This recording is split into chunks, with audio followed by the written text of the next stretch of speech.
यश हे एका दिवसात मिळत नसते. त्याच्यासाठी रोज थोडी थोडी मेहनत करावी लागते. हाय हॅलो, मी मोनिका. श्री स्वामी समर्थ.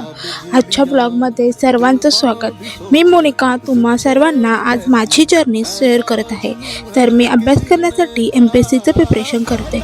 तर मी सर्वप्रथम डेस्कला पूर्णपणे टेबलला लावून घेतलं की मला काय अभ्यास करायचे, कोणत्या करायचे, कशा प्रकारे करायचे, हे सर्व प्रश्न एका याच्यावर लिहून घेतले.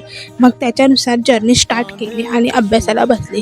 तर मी आज एक क्वेश्चन पेपर सॉल्व केला. त्याच्यामध्ये होतं पूर्ण कॉम्प्रेसिव्ह, म्हणजे जसा बोर्डाचा पेपर असतो म्हणजे जास्त हा मावलतीचा असतो. त्यामुळे आपण दिवसभरामध्ये थकवा कसा दूर करायचा हे सूर्यास्ताकडून आपल्याला शिकायला मिळतं. तर मावलताना ते अजून उमजायला मिळतं. याचप्रमाणे मी माझा अभ्यास कंप्लीट करून घरी जाते. आणि त्यानंतर माझ्याकडे दुसऱ्या दिवशीसाठी क्वेश्चन पेपर हवा होता. त्याच्यासाठी प्रिंटर माझ्याकडे घरी असल्यामुळे मी लगेच प्रिंटआउट काढून घेतले आणि